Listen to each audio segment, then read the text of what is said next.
Baby,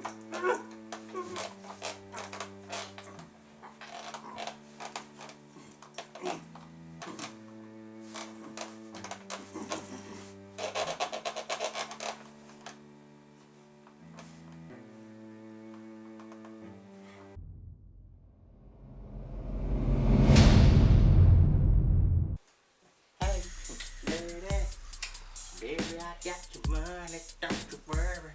Say hey. Oh, hey, you rookies and pros, men and women. I thought y'all was gonna see them boys again, huh? Nah, see, I told my knucklehead nephew, who y'all can see is a little tied up right now. He ain't gonna be able to do no videos, cause he ain't have my money like I told him to have. So sorry, neat guy don't run and Gru's Raisins Marlin. But Uncle Dolla, who make the latest holler, he gonna take over this video for today in exchange for the money that my knucklehead nephew owe me. So he ain't got to worry about the money, cause I'm gonna do this video here today. And you know what? We're gonna talk about, speaking of owing, they owe us some money because they Hell in a Cell ended. I'm gonna get into that, but first we're gonna start at the top of the show, the kickoff show.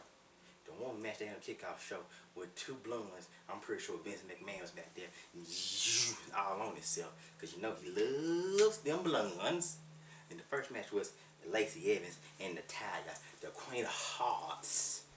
You know what I'm saying? I'm glad that she got the victory, because she deserves it. She deserves so much more than what she gets, because she is kind of a pioneer in this women's evolution, this women's revolution. She is. She don't get enough respect that she deserves. Lacey Evans, you're cute, but you're green. You don't deserve to be on Raw SmackDown. Matter of fact, you don't deserve to be on NXT. You need to go back to the Performance Center, learn a little more, get a little better, get a little more entertaining, because you are a nasty. I ain't gonna spend much time talking about that. I'm gonna keep rolling on and on and on, talking about other things, you know what I'm saying? Because I got people to do and places to see. You know what I mean? So the next match is gonna be the first out of 2 Hell in a Cell matches. They started this thing at a high note. I will give them that at a high note. I ain't know Dolla could sing, so I make them ladies holla. So it was Sasha Banks, the boss, against Becky Lynch, the man, which I think Vince McMahon makes him the boss and the man. So it's kind of him versus him in a way. But you know, it was a good back and forth Hell in a Cell match. This was a Hell in a Cell match. They didn't hold no punches. I didn't know who was going to get this, because Sasha came in this thing, started off strong, took advantage of Becky before the match started. You know, was trying to soften her up. She even worked on her arm a little bit, so that this armor move that Lynch girl be using, she couldn't use it. But guess what? Becky Lynch proved she a man. And guess what, folks? She's still the Raw Women's Champion. Kudos, a good match. If it was me, I'd give that match at least a 4.5. You know, they did their thing. They used the Hell in a Cell well. Other matches, I definitely matched it. If you didn't see it, please go back and watch. On to the next, please. And the next match we had, it was a tag team tornado match, which I'm glad they didn't have a traditional tag match with these 4 guys, because all hell broke loose in this match. This match was definitely another good match, especially with they letting my boy Eric Rowan take lead this time instead of Luke Harper or Bray Wyatt somebody, and they took on the big dog Roman Reigns and Mr. Yes Man. I don't mean that in a bad way when I say Mr. Yes Man to this guy, Daniel Bryan. Yes, yes, yes, yes. I love you, Daniel Bryan. You represent for the little men like myself. But you know what? Just like me, I'm pretty sure that Daniel Bryan make the ladies holla. It was a good match. It was a good war. The Bludgeon Brothers, I'm going to call them Bludgeon Brothers again. They put on a good match. Eric Rowan whooping ass while Luke Harper was walking around the ring making sure that either Roman Reigns or Daniel Bryan couldn't come in and help out. It was a good back and forth match. We saw people going through tables, getting hit with everything from the barricade. It was a good back and forth like a damn street fight. It was a good match. Kudos to them. I give that match, I give it a good 4.1 on the Richter scale. Good match. Good job, gentlemen. I like how they doing my boy Roman too. And make him all strong and like they did John Cena and how they was doing him. Alright, on to the next, on to the next, you know what I'm saying? Next match we're going to have, which is an impromptu match that was brought up early on in the night.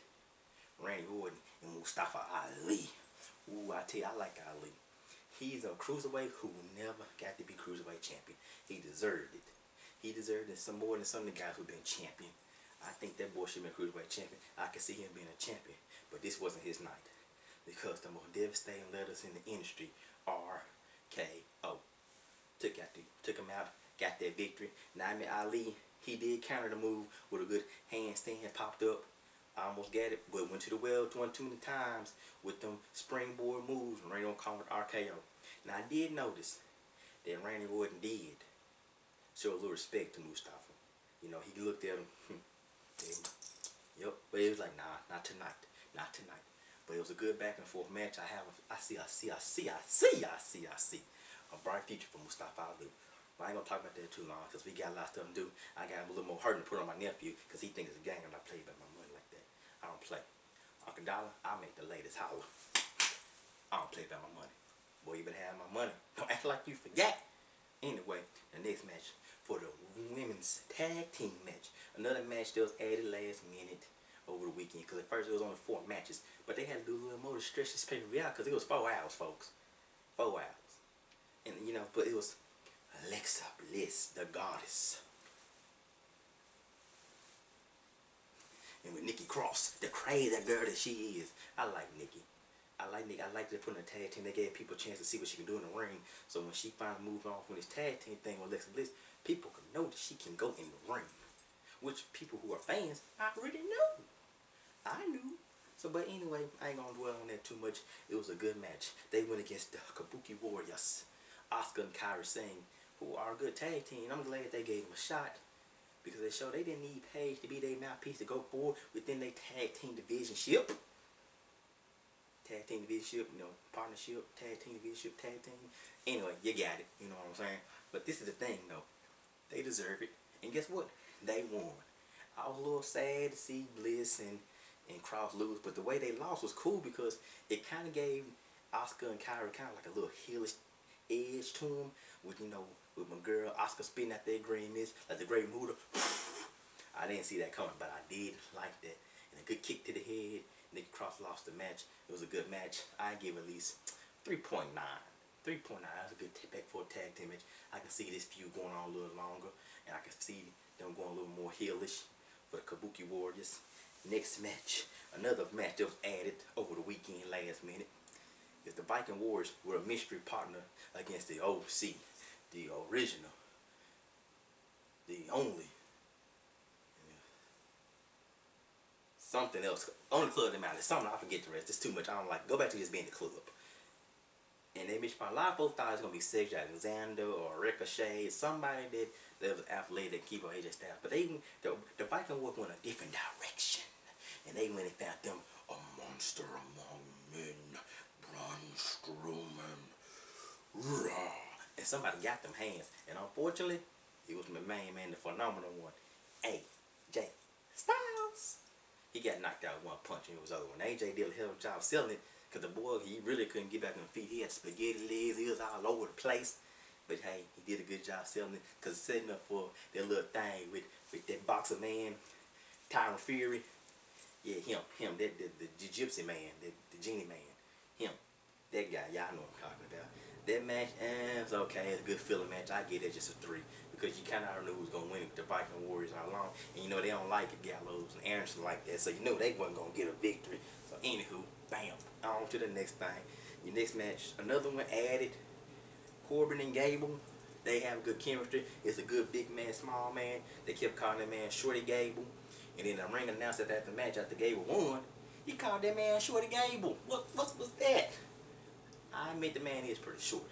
But he ain't the first short man that can do big things in that ring. And Baron Corbin, STD, we ain't forgot. STD, super tough dude. STD, we ain't forgot about that, boy. That's gonna stick with you forever. That's gonna be on you forever. STD, STD, STD. You're STD. That's not a good thing. How much you a king? You've been king around too long. Now you got an STD. That's nasty. That's all nasty. You broke Burger King. Yeah. Yeah. Good match. Good back and forth. I give it a 3.5. They go back and forth. They know how to sell moves. And man, they just shows their strengths and weaknesses. It was a good match, man. I'm gonna tell you that now. It's a good match. It was a good match, especially for Gabe. I'm glad he finally got a win. Because if you got another loss, that means he done with him on TV for a while. But hey, he bounced back and got that victory. Congratulations, Gabe. Next match, please. The next one, another match that was added after Fox and SmackDown had their premiere show.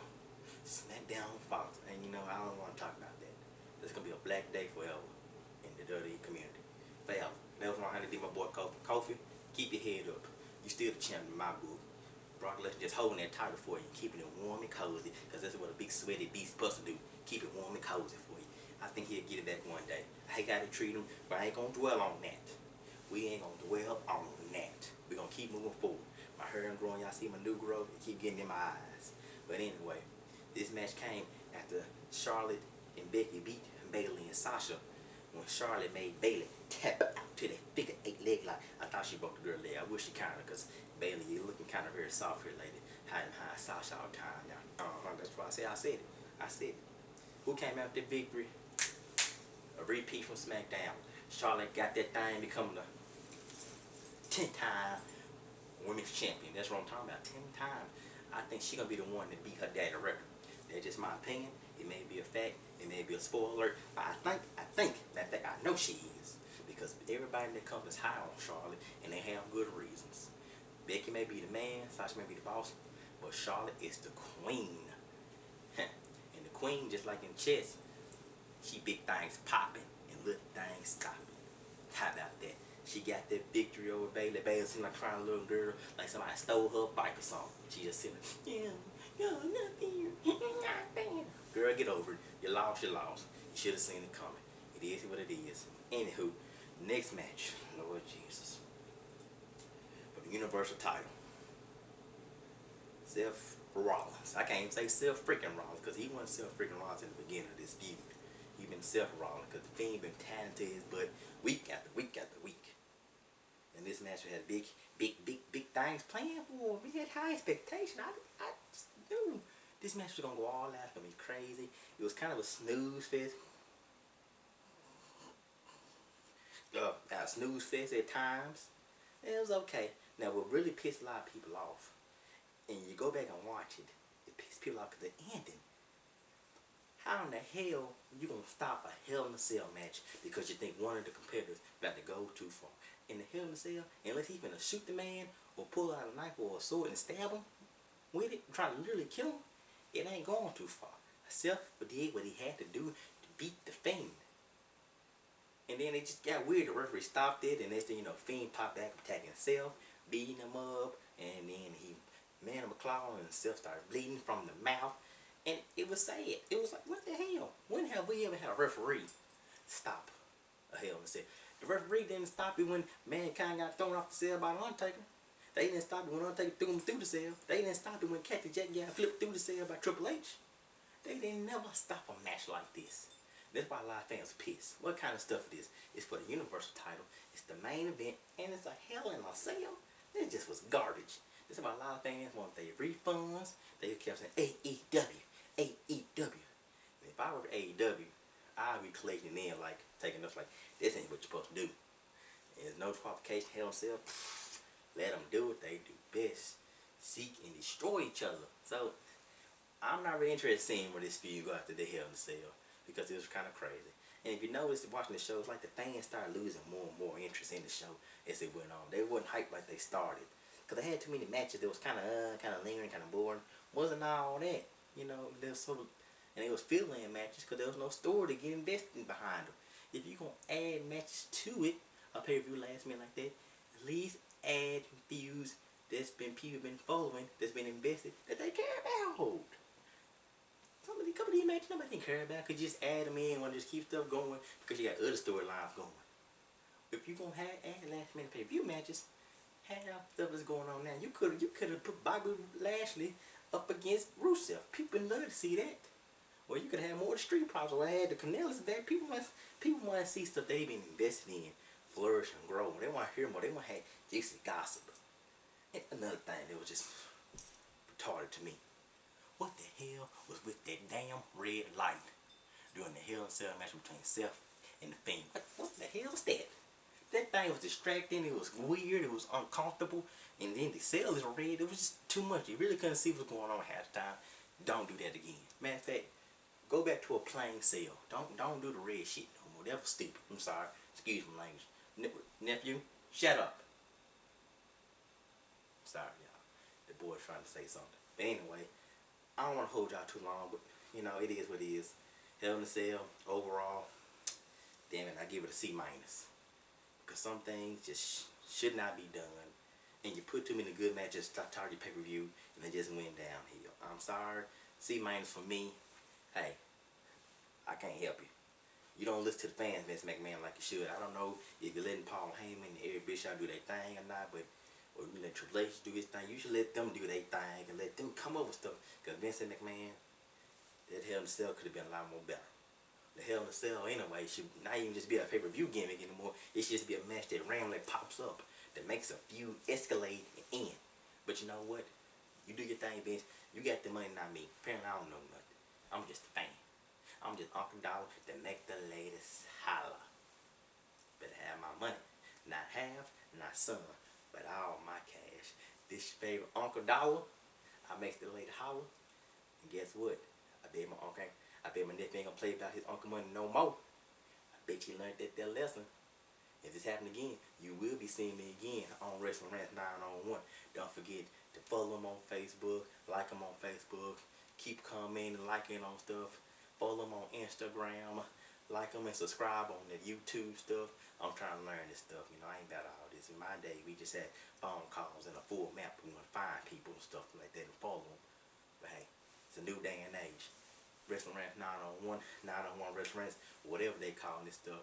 Yeah, but hey, be looking out for your boy, your favorite Uncle Dollar. I'm out. Ah, holla.